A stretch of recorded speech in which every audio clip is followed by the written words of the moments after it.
Bueno chicos, seguimos con la segunda parte de la clase. Esperemos que quede más cortita este video que el anterior, si es un poco largo.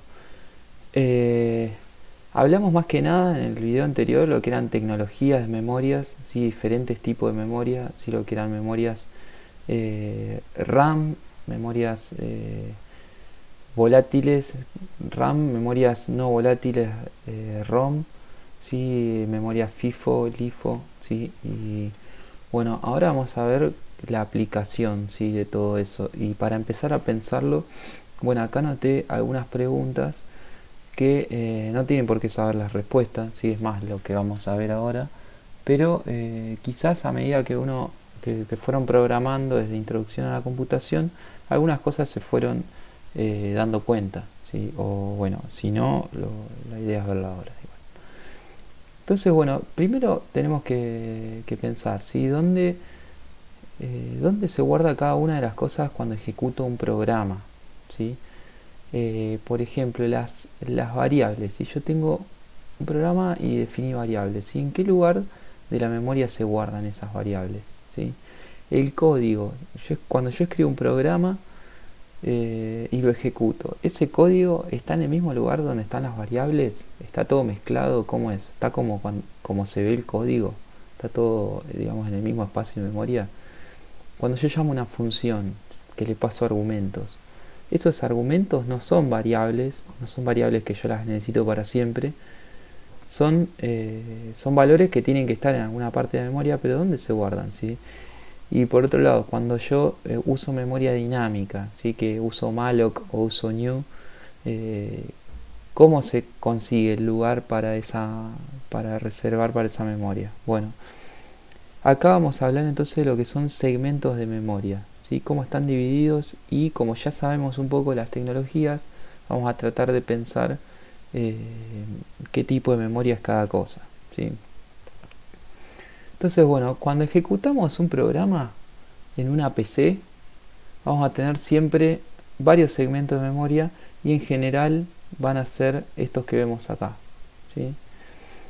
Depende después también del sistema operativo, de varias cosas más, ¿sí? De multithreading cuando tenemos varios núcleos. Pero bueno, básicamente eh, un programa cuando lo ejecuto se organiza de esta manera. Voy a tener un pedazo de memoria especial para ese programa que yo ejecuté y en el que voy a tener ese pedacito de memoria segmentado, ¿sí? Como cortado en pedacitos que tienen distinta utilidad cada uno, ¿sí? Entonces voy a tener un segmento, este que dice text, es lo que sería el código, ¿sí? Es donde se guarda el código. En la unidad siguiente que vamos a ver, Assembler, vamos a ver en detalle cómo se pasa de lo que yo escribo en C a memoria de código, ¿sí? Eso es todo un proceso de compilación que lo vamos a entender más adelante, pero imaginemos que en esa parte de la memoria está el código, ¿sí? De alguna manera lo que yo escribí, no sé, el programa del main.c, cuando lo compilé eso se transformó en ceros y 1 y fue a parar acá, ¿sí? Por otro lado voy a tener un segmento de datos que van a ser estos dos, ¿sí?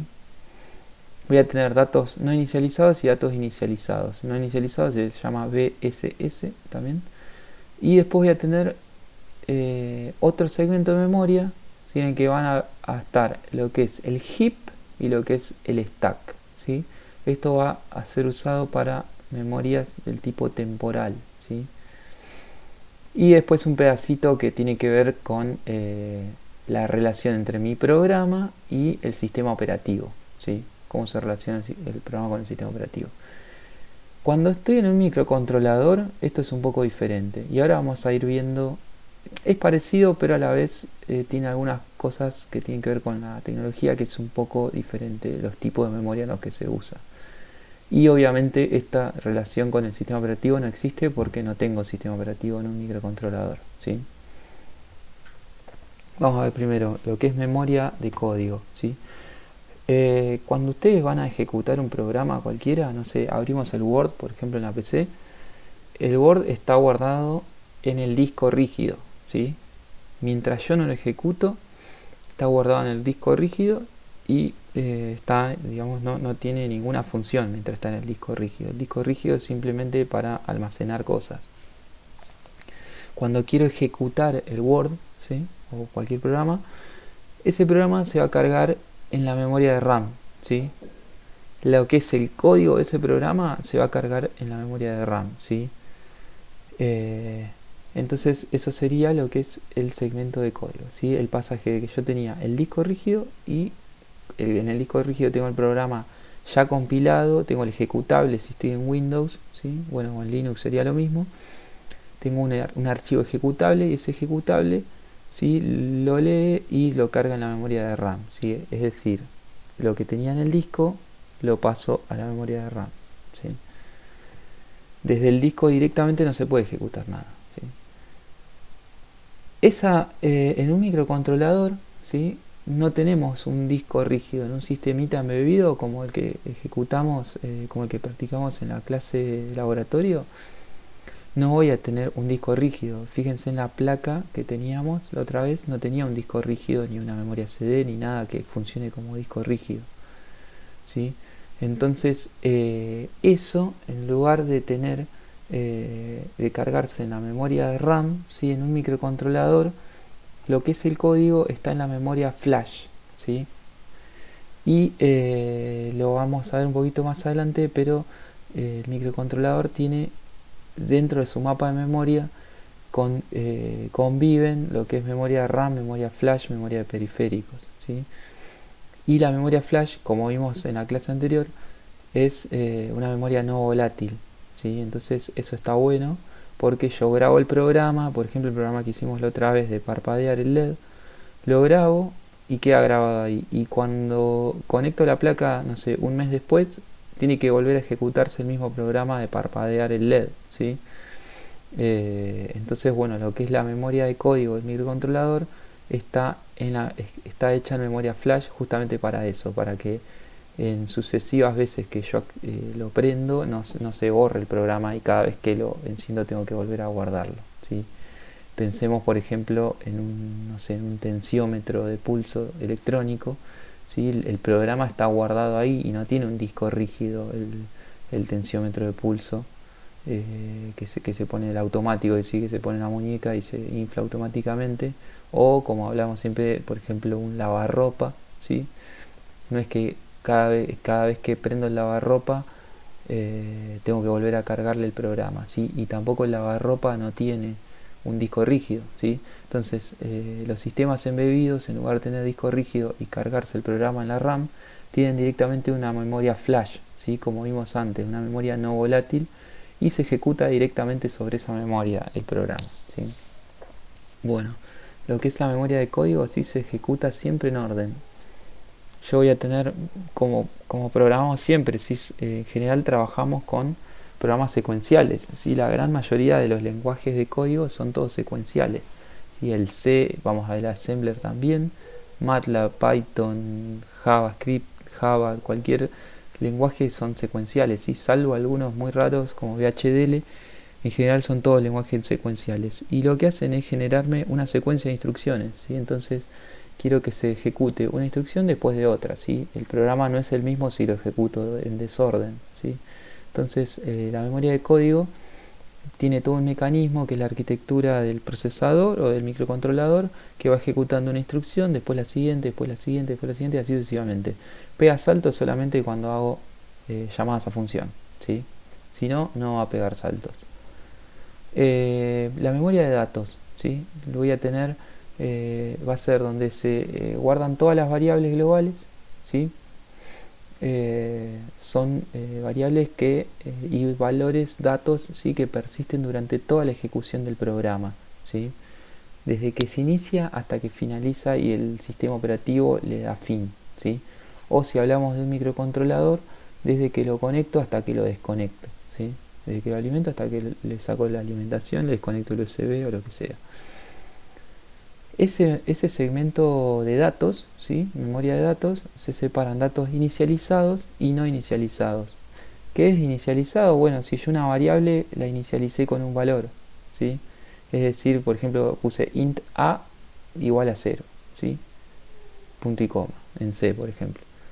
Y no inicializado sería si hago int a y punto y coma, ¿sí? Tengamos en cuenta sí que estos son variables globales, ¿sí? Tendríamos que pensarlo como variables que están definidas afuera del main, ¿sí? Afuera de cualquier función, no son variables locales a funciones, porque esas variables locales ahora vamos a ver dónde se declaran, ¿sí? Entonces, bueno, el segmento de datos está pensado para lo que es variables y valores que persisten durante toda la ejecución del programa. Vamos a ver la memoria de stack. Es una memoria de tipo LIFO, ¿sí? El primero que entra es el último que entra es el primero en salir, ¿sí? Eso está bueno porque me permite manejar los datos cuando anido funciones.